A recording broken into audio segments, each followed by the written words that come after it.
man. Fuck. Hey guys, welcome back to another Dad Mods episode.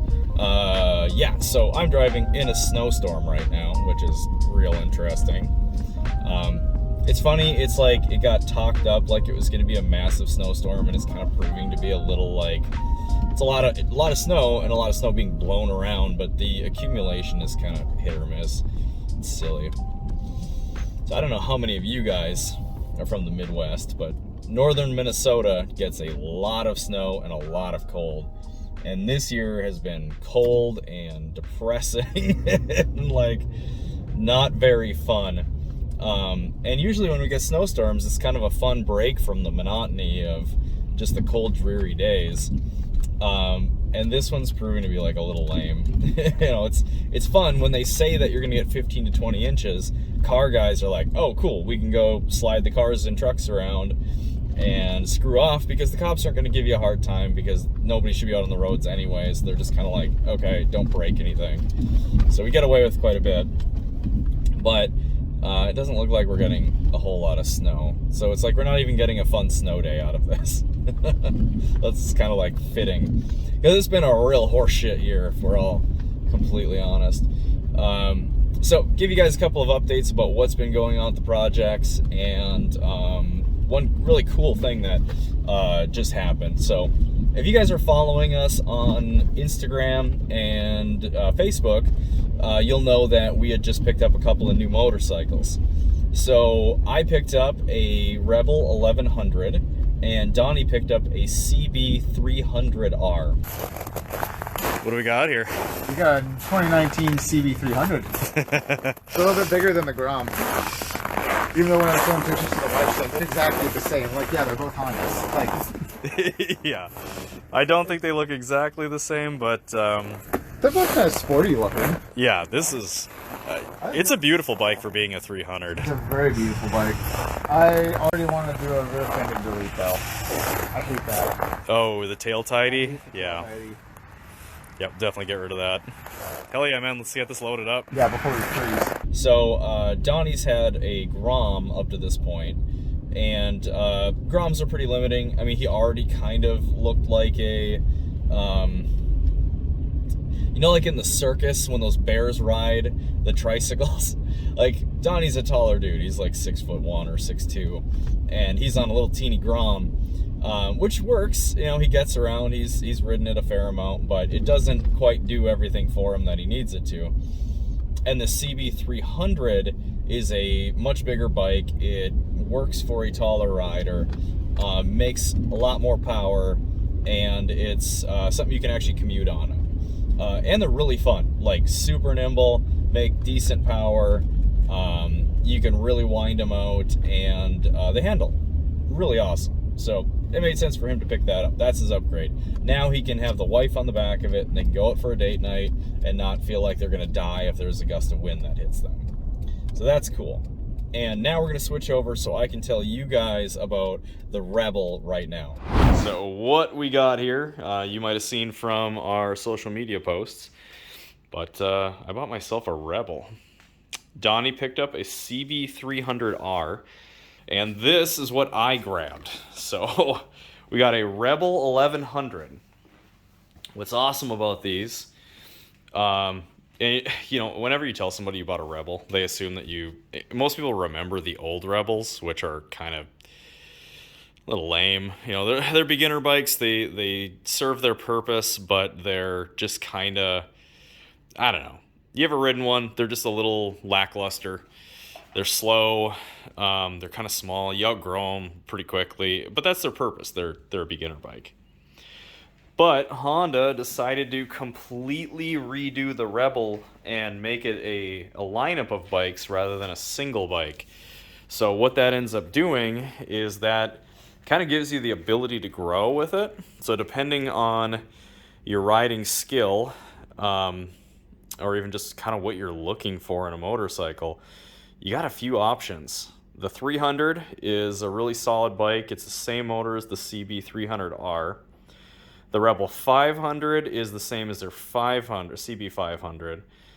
So, you know, really solid output from those. That 500 is an awesome twin engine. And then you've got this beast, which is the exact same engine as the Africa Twin. And for those that aren't aware, the Africa Twin is quite the masterpiece of a touring bike, or excuse me, not touring, adventure bike. That's the kind of bike that you ride to, you know, the Strait of Magellan and back to, you know, the Alcan Highway. It's a killer engine, and it makes solid power. So they built a cruiser around it. So what we got here is a 1083 cc engine. It puts out 80 horsepower and like 73 foot-pounds. It's under 500 pounds. I think it's like 480 or 470 or something like that. So she moves. First time I rode this thing, I had it in the standard riding mode. Or no, I switched to sport. It was in the sport riding mode, cracked the throttle, and I almost slipped off the seat. It was very surprising how much get up and go this thing has. So yeah, it's a cool bike, and it's got some really neat technology. Like I just mentioned, the riding modes, it actually has 3 different riding modes. You've got your rain mode, you've got standard, and you've got sport. Rain mode is the sort of dials everything back a little bit, because this is actually a throttle-by-wire bike. What that allows you to do is actually adjust throttle input, as opposed to a cable throttle that is just simply 1-to-1 always. Twist the throttle X amount, the carb opens X amount, or the throttle bodies open the same amount. Whereas with throttle by wire, the computer gives you the option to use different modes to sort of adjust how it ramps up. So it's kind of like drive-by-wire cars in that, it sort of eases you off the line. And with cars, it's a little bit more to do with gas mileage. But with motorcycles, it gives you these options even for safety.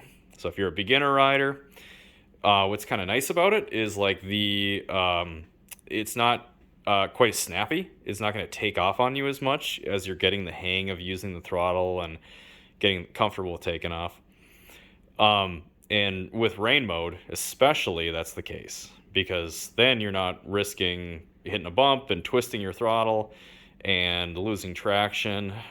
So it really kind of dulls everything, and it also influences engine braking as well.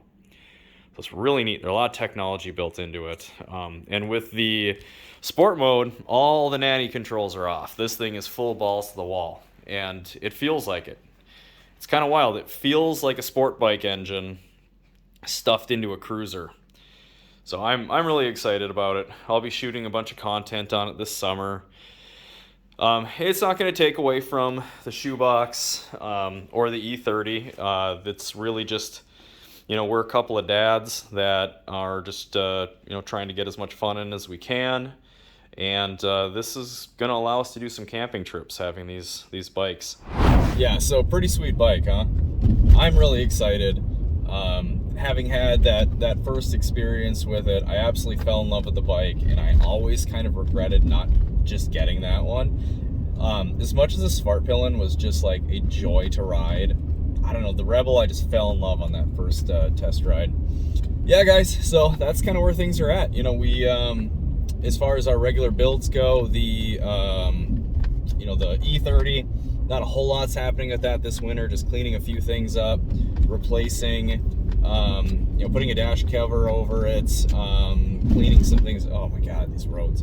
Cleaning some stuff up, and just kind of getting it ready for a summer full of driving it.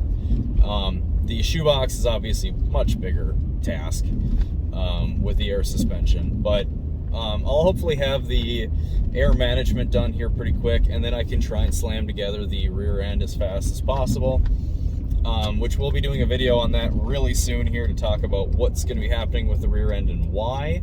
So yeah, wow, that's disgusting. There's a truck, the Trailblazer or something like that. It's just absolutely caked in nasty brown ice. Ugh. Must be a water main that blew up here too.